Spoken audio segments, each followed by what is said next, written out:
So ngayong magandang umaga sa lahat. So ngayon ay gagawa tayo ng isang kamuti delight.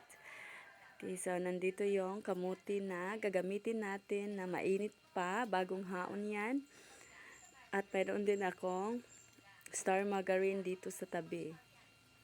So babalatan muna natin yung kamuti para mas maging maganda yung kulay nila.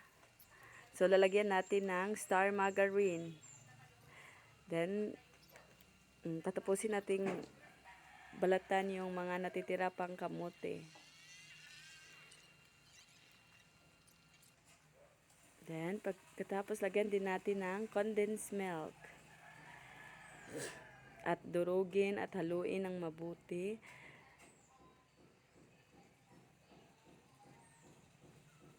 Then, lagyan din natin ng vanilla flavor. At saka dinagdagan ko ng margarine. Hinalo muli.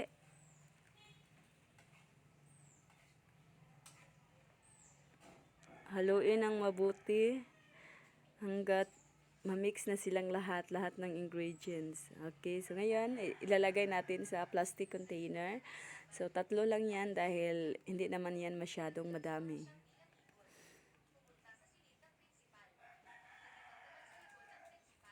Then i-flat natin pagkatapos lagyan para mas maganda siya tingnan.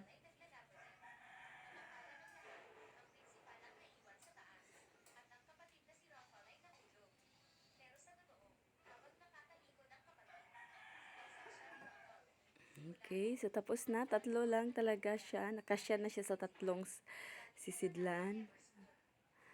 Flat para maganda tingnan. Pwede rin yan lagyan ng toppings na cheese o yung grated cheese. Pero sa ito hindi ko na nilagyan. Then pagkatapos niyan, ilagay na natin sa